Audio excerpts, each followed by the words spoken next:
Good afternoon, everybody. This is another candle. And I wanted to make this video talking about this just because it's something that I struggle with myself. And I'm hoping that, maybe by talking about it, I can maybe inspire myself and inspire someone else out there.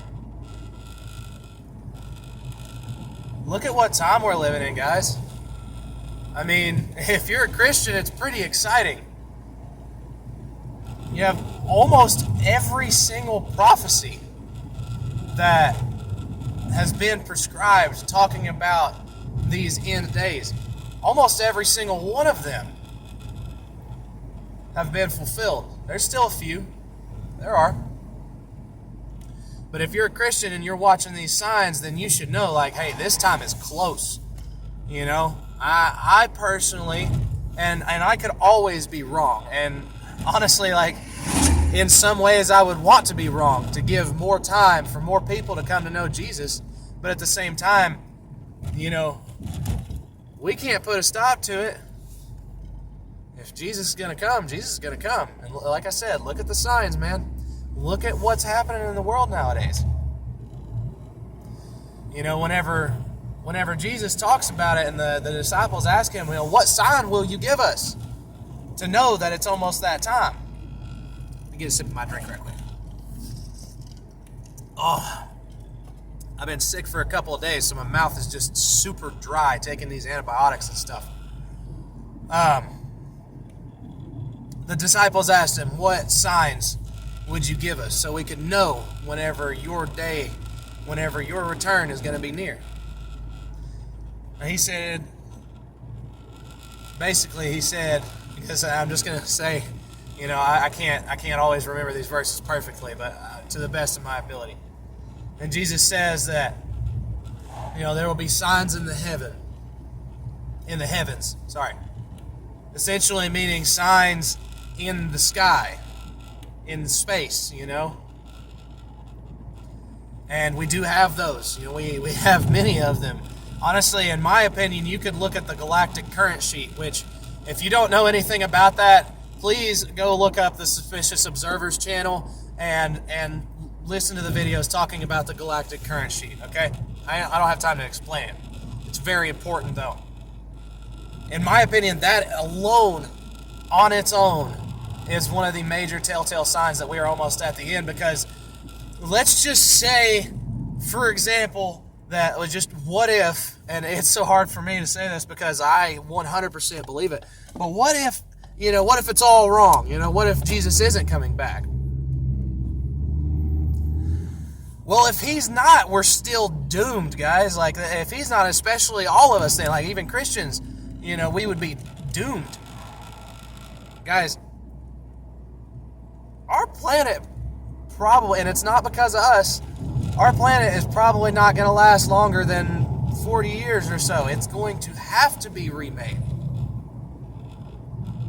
Go look up the sun activity and how much it's been ramping up. Go look up its effect on our magnetosphere and how it's been absolutely crushing our magnetosphere. Just look all that up. Go to the Suspicious Observers channel. Like I said, it literally has all the information you need right there.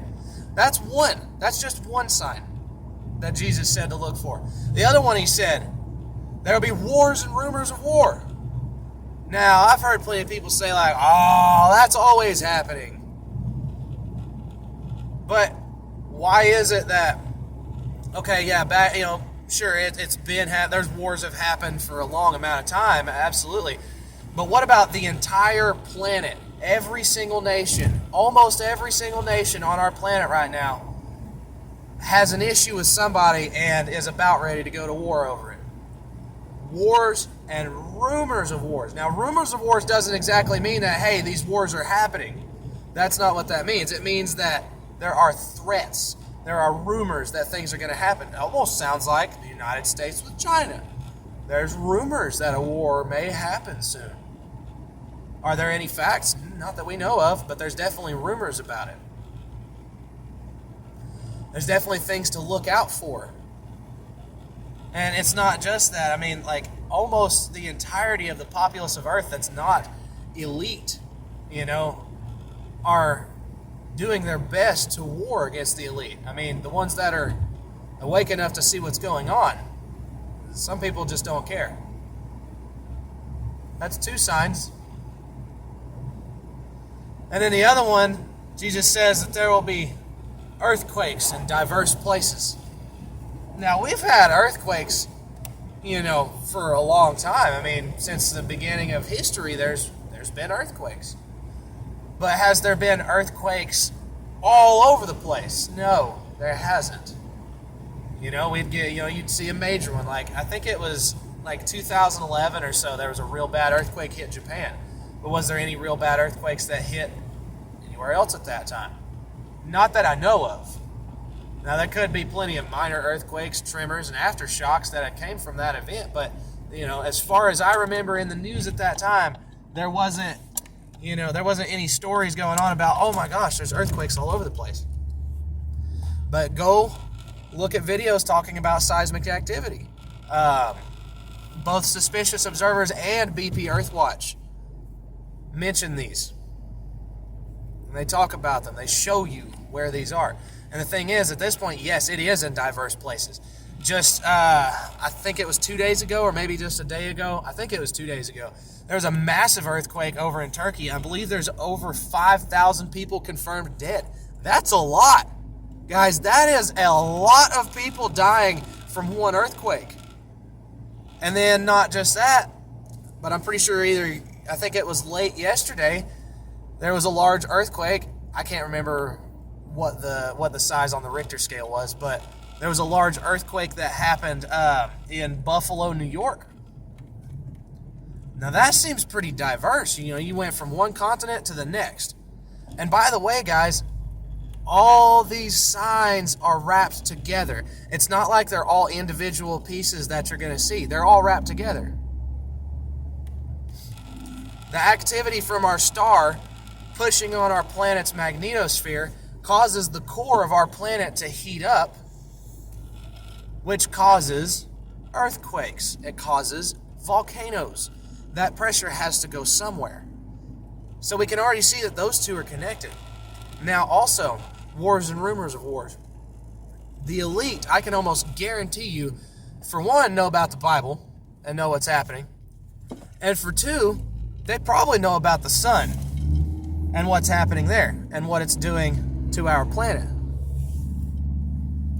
Now, the elite want to make sure that there is a lesser population. That way we're easier to control. So if we're already being taken out by earthquakes, sun activity causing the earthquakes, causing famines, causing, mass migrations of animals when they're not supposed to be. Honestly, a lot of crazy things happening just because of the sun. The elite are going to go a step ahead of that and be like, okay, all right, we're at that time. There's already people dying off of natural causes. So how about some war? Let's speed it up. Let's get some war going on. Ukraine, I've already mentioned. Ukraine's a meat grinder, guys.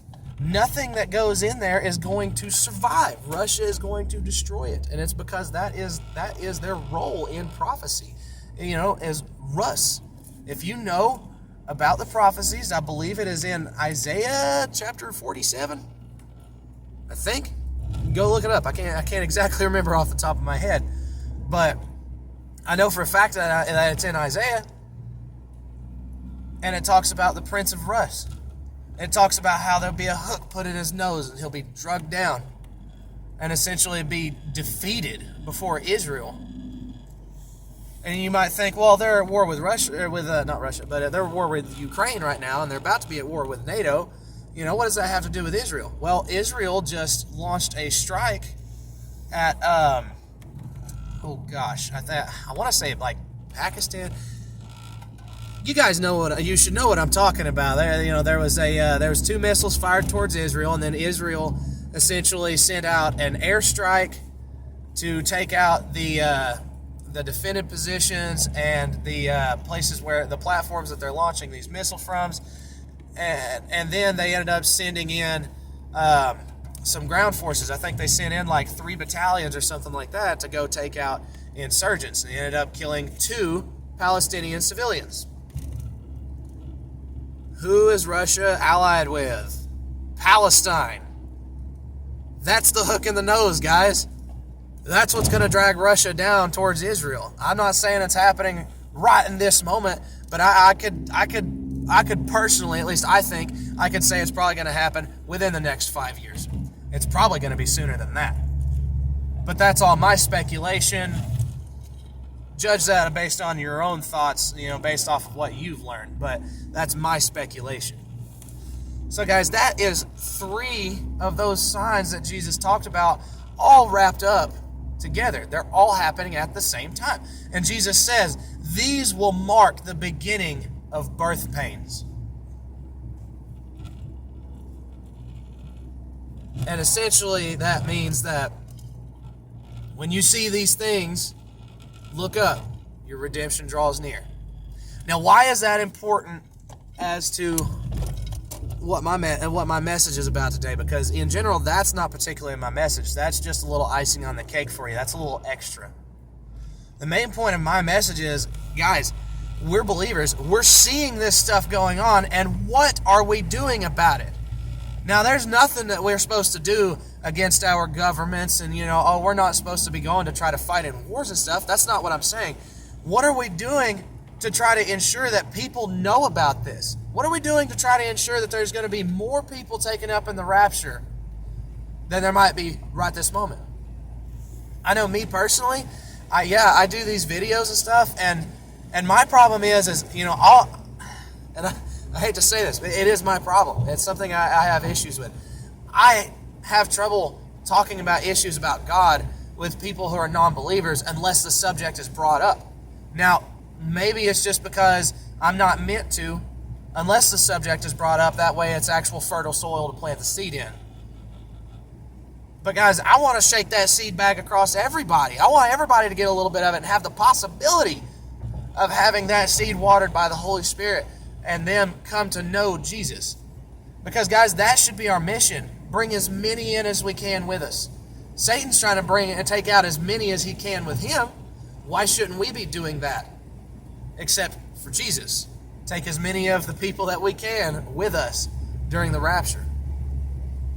And guys, I've struggled with it a lot because, you sit here and think to yourself, you're like, man, people are going to look at me like I'm an idiot.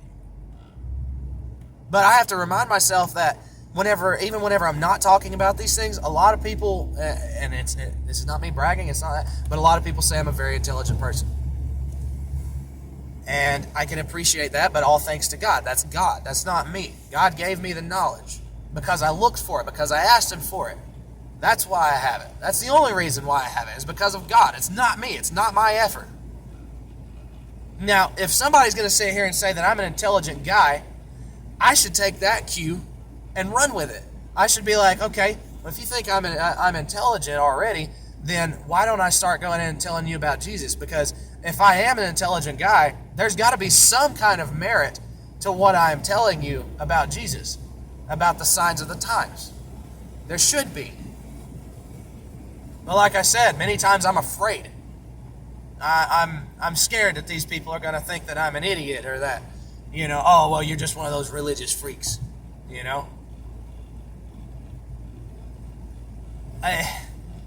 Sometimes, guys, sometimes softening someone up to the idea, slowly getting them introduced to the idea, that does work sometimes. And yes, specifically going to people who are asking the questions about it, that does work too. But we really need to give an opportunity to these people that we look at and we say, oh, there's no chance. You go and you see some guy, he's tatted up, maybe he's got long black hair, maybe he's a guy that loves rap music. Maybe he's a rap artist. Maybe he's one of the like a goth emo kind of guy. Maybe he's just flat out strung out on drugs. Do they not still deserve the chance to know the truth? However much it should scare us, it shouldn't even matter to us. The way I've been starting to see things these past couple of days is like, guys, we are so close, we can smell it. We are so close. Even if it doesn't happen, even if Christ doesn't return until 100 years from now, that's still quite close. And it should be enough inspiration for us to sit here and go, you know what? I don't care if they think I'm an idiot. I don't care if they hate me for it. I don't care if they try to call the cops on me and say that I'm illegally soliciting a religious idea. I shouldn't care about that. The apostles were jailed for it. They weren't scared. Why are we so scared? We're so scared because the vast majority of our lives, we are being told by the mainstream media and by people across the planet to shut up. Naturally, they want us to shut up, especially if that person is being influenced by a demonic spirit in some kind of way, then they definitely want us to shut up. There's not a single demonic spirit out there that wants to hear the name of Jesus Christ spoken to them or hear the gospel spoken to them. They can't stand it.